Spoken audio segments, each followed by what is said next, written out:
Thanks for the introduction. Thank you all for coming and listening. While I was making this presentation, I wanted to start with sort of a 7 Tesla perspective, but in the end, I deviated quite a bit. So my new title is now more than just CVR and cool stuff you can measure using MRI plus respiratory challenges. I have nothing to declare. Just to begin, I want to start by describing just a little bit some of the resources we have in Utrecht. So Olivia sort of brushed over this as well, but we also have a basic CVR setup, and this is currently being used in a study looking at small vessel disease in CADASIL patients. And with this, it's quite simple. It's basically a gas analyzer and a flow controller. You get 2 bottles of gas and a computer. The gases are medical air, and the other gas is 6% CO2 mixed with air.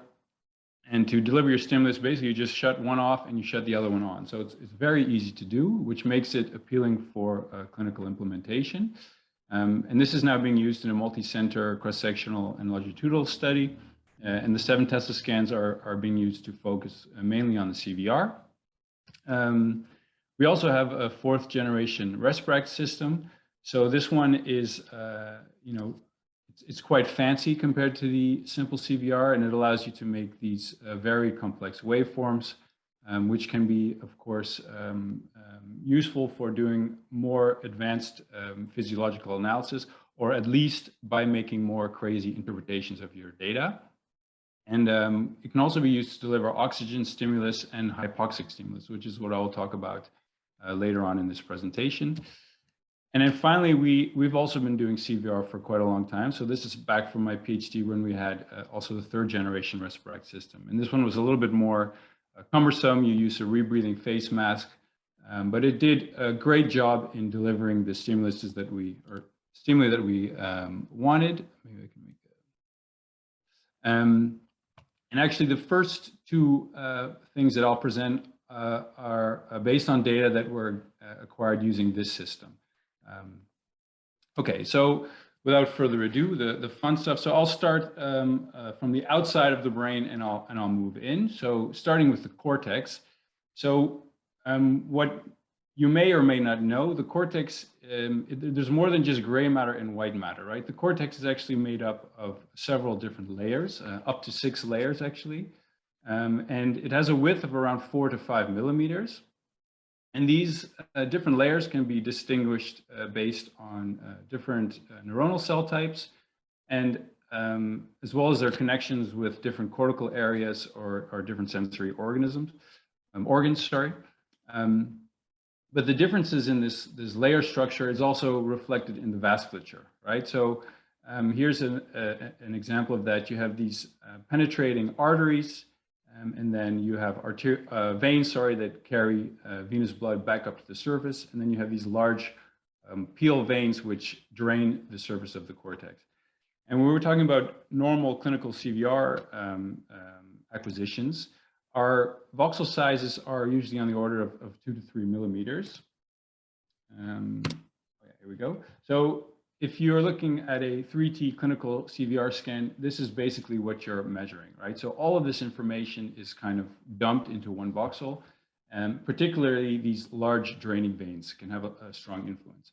But as we go to higher resolutions, like what we can do with 7 Tesla, this grid starts to become much smaller, and we can start to even probe different vascular properties in these different cortical layers.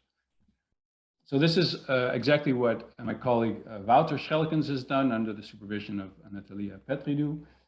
They had the goal of quantifying vascular effects from different vascular compartments. And for this, we of course use our 7 Tesla scanner, which allows us to capitalize on a higher bold contrast to noise and also signal to noise to go to these higher resolutions. And in this case, we also used a surface receive coil. So here we unplug our 32-channel head coil. We plug in these surface pads, and then there's in each of these pads 16 receive elements, which are placed at the back of the head. So this kind of gives us a big boost in our SNR, in our sensitivity. So in this study, 2 scans were done in 11 volunteers. We did a gradient echo scan with a voxel size of 1 millimeter isotropic, and also a spin echo scan with a voxel size of 1.5 millimeters isotropic. And now, just to give some background on the difference between these scans, the gradient echo sequences are sensitive to all venous vascular compartments. So that includes some capillaries, venules, and veins. But the signal magnitude scales with vessel diameter, right? So therefore, the gradient echo sequence is sort of disproportionately sensitive to these larger draining veins, which are sort of residing on the cortical surface. Spin echo sequences are generally believed to reflect signals originating more from the microvasculature, so mostly capillaries and smaller arterioles perhaps, and the venules, particularly at high field strengths. We know that the microvascular distribution is approximately uniform across the cortical depth, and the microvasculature is not believed to be capable of vessel dilation in a similar fashion as larger veins can, right? So here we have two examples, the spin echo, gradient echo, and we also have an anatomical scan which we use to segment layers, and that's done using this Laney software from Laurentius Huber. As I mentioned, we use a respirator to deliver our stimulus. In this case, it was a sort of a stepwise stimulus consisting of two runs, one going from 3 to 8 millimeters mercury above baseline, and the other one from 5 to 10 millimeters above baseline. And then we also ended with a hypoxic oxygen block, right? So here is an example of what these signals look like. So you can already see that there is a difference between spin echo and gradient echo in what the time courses look like. All right. Now Wouter, with his wizardry, took a whole bunch of formulas. I think these will be familiar to any calibrated bolt people out there. And along with the hyperoxic and hypercapnic data and these formulas and a whole lot of assumptions, he was able to derive, on top of CVR, values for the relative change in cerebral blood volume, sorry, that should be a V, across layers, and also an M value, which is the sort of theoretical maximum bolt signal that you can expect. And his results, they look like this. So on the left, we're at white matter. On the right, we're going to the peel surface. So as we increase in cortical depth, you see that the relative changes in blood volume, they do scale with the hypercapnic stimulus. So this is going from 3 millimeters to plus 10 millimeters mercury. But they don't seem to change across, this relative CBV doesn't change across cortical depth. The same is true for spin echo, but there's a factor of, I think, about 1.35 here between these two. When moving on to the CVR, we saw that the CVR increased as we moved to the superficial layers, which is, I guess, what you expect with this macrovascular weighting. And the effect was also there for the spin echo, albeit to a lesser extent. I think this is about a factor of 2.5 higher than only the microvasculature alone.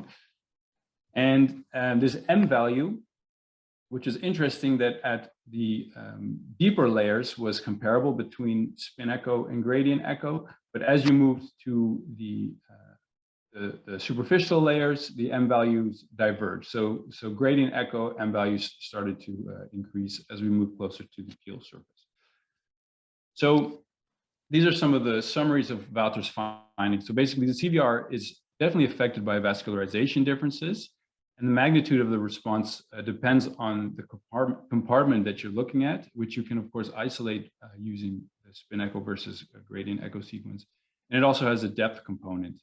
So we hypothesized that the microvascular CVR may be limited by the extent of these small vessels to dilate. So this could explain also partially this difference in the M value, and that the gradient echo signals are really dominated by these large vessels that on the top of the cortex. And overall, we see that the change in CBV, the delta CBV, relative delta CBV, was 1.35 times larger when you compare all of the vessels, the gradient echo versus the microvasculature. So what could be an interesting sort of take home from this type of study is that spin echo sequences, because they're less sensitive to these large draining veins and because they are more sensitive to microvasculature, this can be a very interesting approach to measure, for example, changes in microvascular health due to small vessel disease, right? That might otherwise be obscured when using these gradient echo sequences.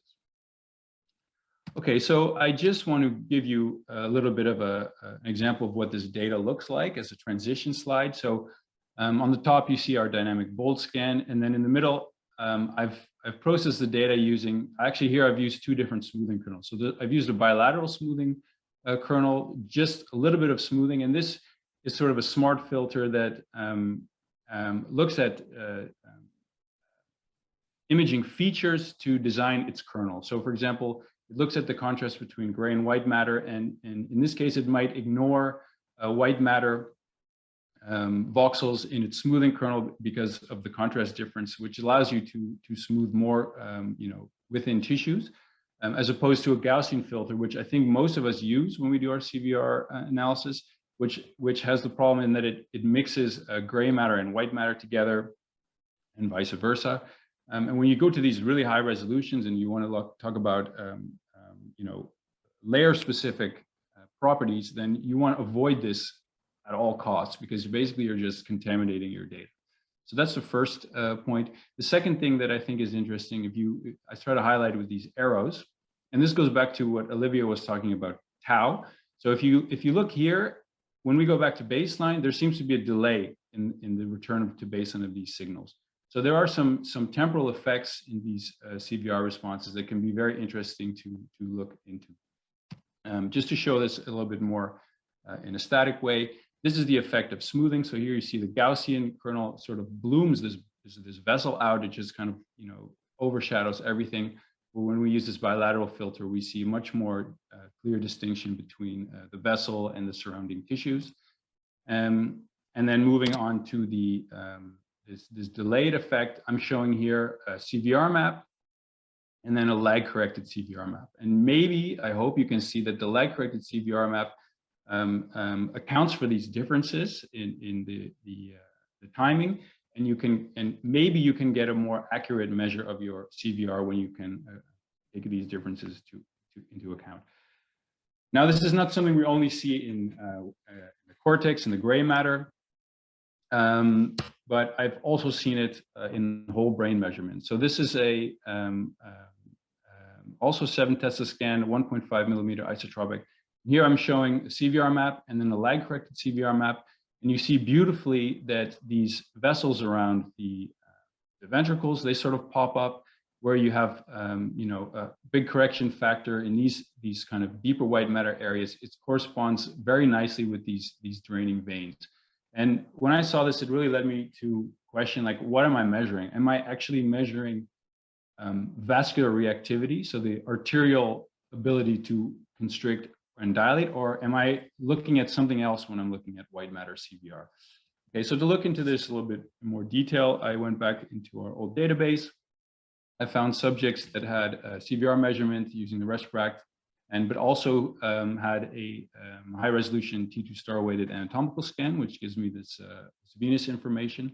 And using this, I'm going to do some promotional work here now. Using this CVR toolbox, which I developed, which is an open source, freely downloadable processing toolbox, I generated hemodynamic lag maps, CVR maps, lag corrected CVR maps, and a delta CVR, which is basically the subtraction of the lag corrected map from the original map, just to highlight these differences. And then also onset maps and dispersion maps. So these are these tau maps that Olivia mentioned earlier. And here's what the results look like. So what was striking to me is that these areas of lag, higher onset, and higher dispersion seem to spatially correlate with these deep medullary veins. And also, when I corrected for CVR in the white matter, for these delays in the white matter, these areas also tended to give me higher CVR results. And And this data set, along with the traces and also the pipelines I use to analyze this data, it's available in the tutorial section of the CVR website. So if you want to play with this type of data, please go for it. Okay, so just to highlight this more, this is now a delta CVR map. So you can see again, in the areas where the correction has the largest effect, seems to correlate with these deep medullary veins, right? So these are two independent acquisitions. And for me, that was exciting. I thought, okay, I'm onto something. But I needed a way to sort of convince reviewers of this, let's say. And luckily, I came across a paper by a colleague of mine who used a similar anatomical scan to develop a medullary vein atlas.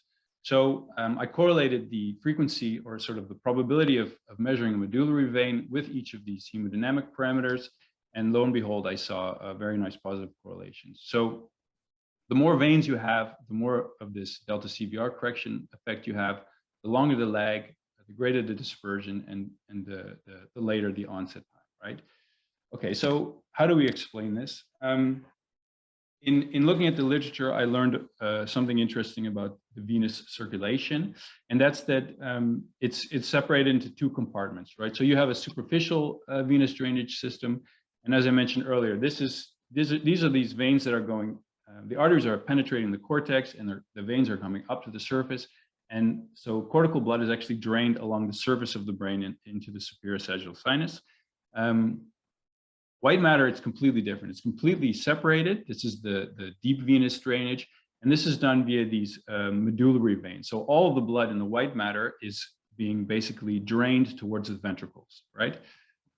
And if you look at some of the old literature, this white matter drainage has also been separated into what are called convergent zones. So these are basically areas where smaller veins are connecting to bigger veins, and you end up getting this kind of a tree-like structure that all goes in one direction towards the center of the brain. So interestingly as well, in our high-resolution scans, you can actually see this tree-like structure. So here I've tried to, these are my version of the convergent zones where I think they might be, but you can appreciate that there are some similarities in this graphical depiction and what we actually can measure using our 7 Tesla MRI scanner. So now in the context of our bold signal, so what does this mean? Well, I tried to make this animation here, and there's 3 factors. So as you move towards the center of the, towards the ventricles, you get an increasing blood volume fraction. And we know that blood volume is an important driver of the bold signal, right? These smaller vessels are converging into these larger vessels. Also, you get an increase in the venous transit time, right? So you can imagine that blood being drained in this first zone of convergence, it has to just flow in one direction, and that's towards the ventricles. So all this blood from different areas are starting to come together, which also means that the bold signal here might not actually reflect the vascular reactivity in the voxel from which that original deoxyhemoglobin came from, right? So there's some kind of a dispersion effect related to this blood transit. And of course, we get an aggregation of deoxyhemoglobin, and this is also a driver of our bold signal response. So in summary, arterial factors are not measured with bold and CO2. That's something we have to always remind ourselves of. We're measuring from the veins, right? In the cortex, it's not so bad because these things are all really close together. But as you move to the white matter, the venous structure is just different, right?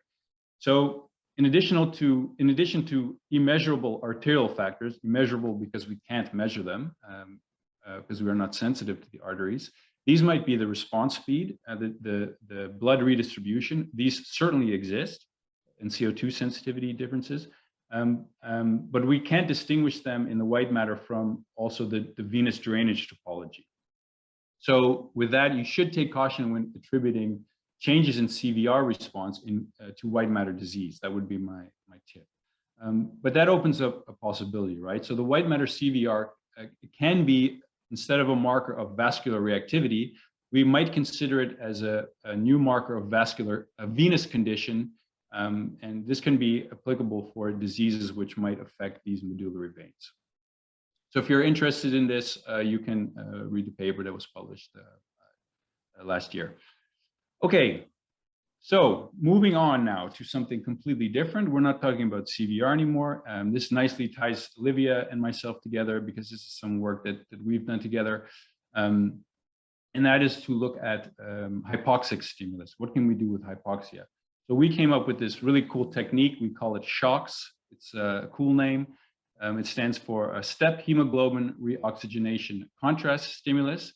And essentially what we're trying to do is use deoxyhemoglobin to modulate, to use hypoxia to modulate arterial saturation at the lungs, right? So using this, we're now able to generate an arterial bold signal, which is what we were missing in previous studies.